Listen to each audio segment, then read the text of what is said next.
The opening scene features the mountains in the Mongolian border, where strange things have been found over the years. These findings include massive fossils of unidentified creatures, as well as thousand-year-old bodies, with their flesh still intact. The scene then cuts to the year 1979, when a scientist, Professor Yang Qiaolin, assembles a special team to investigate Kunlun Mountains. He wants to unearth more information about those mysterious discoveries. We are then introduced to Tr1be, who is one of the many soldiers working hard in this excavation. Their job appears very tough, evidenced by the fact that they often collapse to the ground due to extreme exhaustion. Thankfully, there's the professor's daughter, Yang Ping, a medic who supports the people in need. According to Tr1be's narration, he has a secret affection towards Ping, and he feels like he has known her for a long time. After days of laborious work, the team uncovers a giant skull, leaving everyone astounded. Moments later, the cave starts shaking, and eventually this leads to a huge explosion, obliterating the entire camp. Sensing danger, the armed soldiers, under Commander Han Ju-yang, position themselves outside the cave, ready for confrontation. However, the only ones to come out are Professor Yang and some surviving workers. The explosion appears to have opened a passage inside the cave, so Han asks if anyone wants to investigate it with the professor. Since there's a huge risk of life, most of the soldiers hesitate to participate. However, a brave Ping immediately volunteers to help her father in this mission.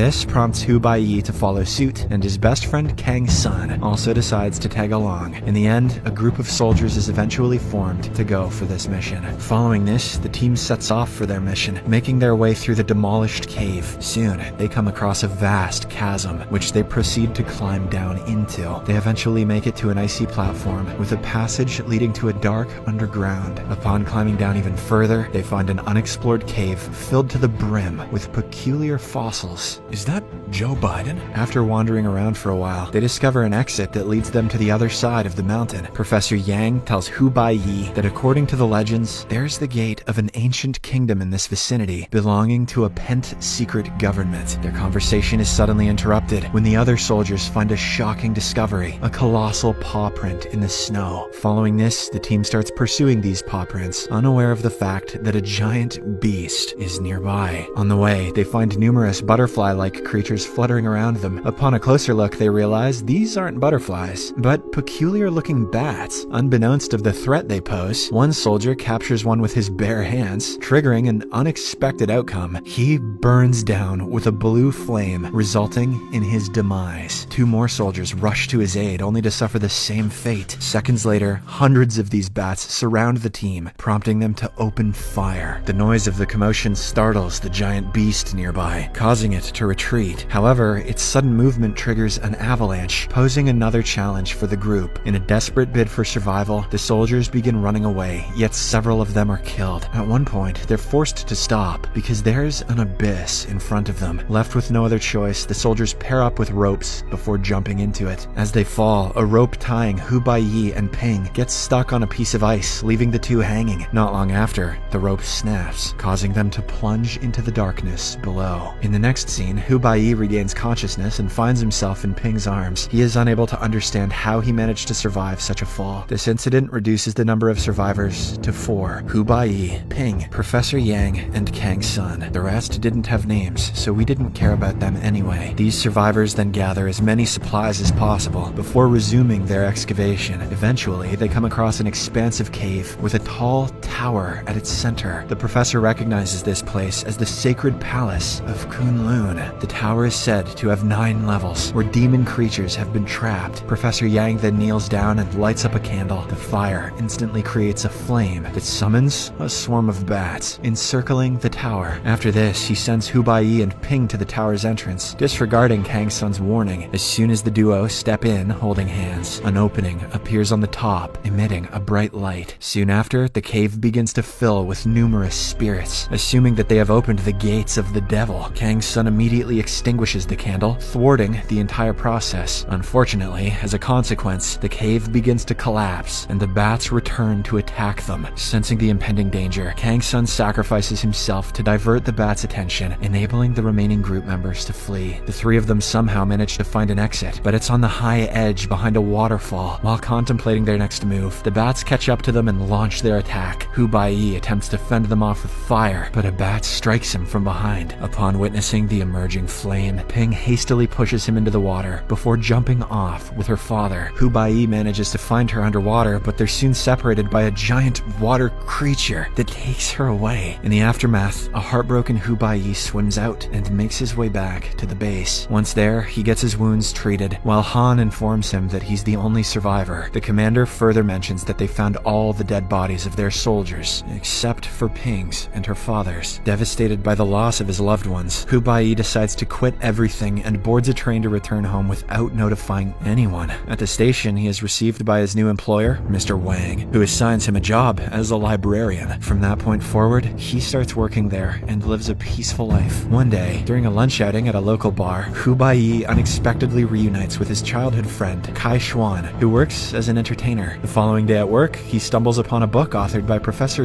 Yang. Upon going through it, he discovers several contents of the same demon tower, which makes him realize that the professor was aware of it since the very beginning. As he connects the missing dots, he understands that only he and Ping could activate the demon tower, explaining why Professor Yang sent them in earlier. Meanwhile, Commander Han and his team discover a coffin containing a living woman resembling Ping. They refer to her as Shirley. This woman possesses an uncontrollable, mysterious power, so the officers are forced to confine her in a closely monitored room. 3 years later, Han's team finds Professor Yang and brings him to their headquarters. Simultaneously, in West China, Oil City comes under attack by the enigmatic giant beasts, causing widespread destruction. When Professor Yang learns of this, he theorizes that the tower's activation has opened gateways in space and time, allowing demonic creatures to infiltrate Earth. In order to seek deeper insights, the professor sneaks out of the military headquarters. The emergence of these demons appears to have its effect on Hu Baiyi as well, as the scar on his back becomes troublesome. One day, while reading in the library, his back suddenly ignites with blue flames, and he begins exhibiting inexplicable powers. He can now make furniture, as well as his friend, float in the air. Shortly after, Mr. Wang shows up, and despite witnessing the ongoing commotion, he looks very calm. He quickly gains control over the situation, bringing things back to normalcy. Upon inquiring what's going on, Mr. Wang explains that Hu Baiyi's blood is contaminated by demonic force due to the earlier bat attack. According to him, Hu Baiyi now exhibits immense power, but its use can lead him to hell. Hu Baiyi wonders how he knows all of this, and the latter uses his own psychic powers to transform the library into an old tomb. He finally reveals himself to be a protector of Prince Yi from the Su-Lin nation. He goes on to explain that Prince Yi was Hu Baiyi's predecessor, and he had been the one to lead mankind against the demon race that had taken over Earth. Prince Yi used his own body to seal the tower, trapping most demons inside, but some of them assumed human form. These demons are now looking for Hu Baiyi because he's the only one capable of opening the tower. Back at the military headquarters, Shirley appears to have recovered her memories and surprisingly expresses her desire to meet Hu Baiyi. As a result, Han traces him and pays him a visit at the library. The latter initially refuses to join the military force again, but he changes his mind after learning about the woman resembling Ping. Following this, Hu Baiyi accompanies the commander, and Kai Xuan tags along. Han leads them to northern China, where he introduces them to the team that'll be going on a mission to find the professor. The group comprises a guy named Chang Dong, a young woman Wei Wei, Shirley, and other soldiers. Overwhelmed with emotion upon seeing Shirley, Hu Baiyi addresses her as Ping, but she insists on calling herself Shirley. The group then prepares weapons and supplies before setting off on their mission. They make their way through the desert, riding on camels. At one point of their journey, they're hit by a sandstorm, prompting them to run for their lives. As a result, Kai Xuan and 3 other members get separated from the group. After days of non-stop travel, Hu Baiyi's group arrives at the ruins of Oil City, while Kai Xuan's group is still in the middle of the desert. When they are suddenly ambushed by demonic creatures, Kai Xuan's group further splits up in a desperate attempt to save themselves. Despite their efforts, the monsters kill 2 of them, while Kai Xuan and another man manage to reach Oil City, reuniting with the main group. Upon hearing their confrontation with the monsters, Hu Baiyi suggests leaving to avoid the massacre like it happened earlier in the cave. However, Chang and Shirley decide to stay and complete their mission. Their discussion is abruptly interrupted by the approaching sounds of monsters. As a result, they arm themselves and prepare to fight. They soon gun down the first beast before chasing the second one. However, when they turn back, the first one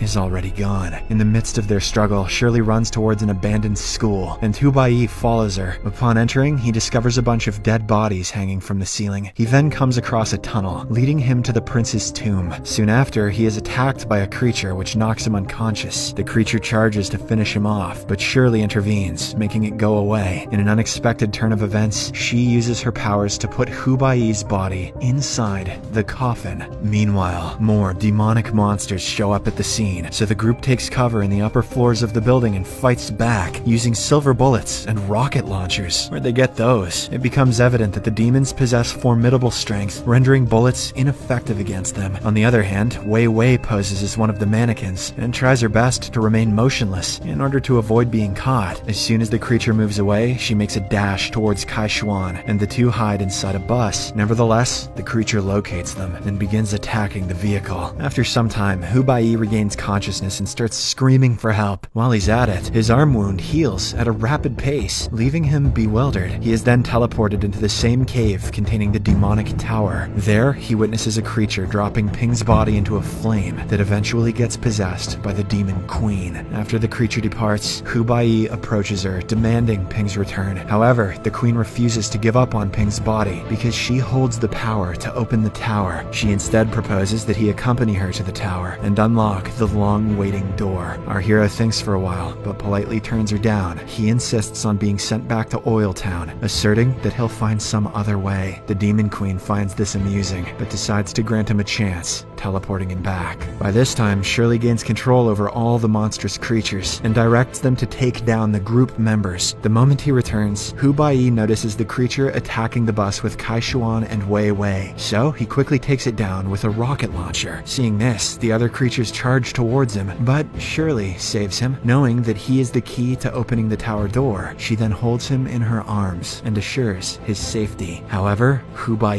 who realizes that Ping will never be back, retrieves a pistol and shoots her 3 times. This causes all the creatures to disappear and the demonic tower to crumble. In her final breath, she admits that he is the only one who can kill her. She then unexpectedly kisses him before collapsing to the ground. Moments later, Shirley is transformed into Ping, who expresses her happiness to see him one last time. However, Hu-Bai is still not ready to lose her. He carries her and brings her to the prince's coffin, hoping that it might heal her. He lays down beside her and gently touches her forehead with his own, triggering a surge of memories from her childhood. Turns out Ping possessed an inherent supernatural ability, the power to revive deceased beings. This explains how Hu-Bai survived despite falling into the deep and dark abyss earlier. However, Ping's mother forbade her from using these powers for some reason. One day, her mother passed away after burning in a blue fire, revealing that she was a descendant from demons who took human form. Before the vision ends, Ping expresses her unconditional love for Hu-Bai and requests him to find her father. With this, she passes away, leaving Hu-Bai heartbroken. After a while of remorse, he regains his composure and decides to honor her final wish. The movie ends with Hu-Bai resuming the mission with the rest of the team members.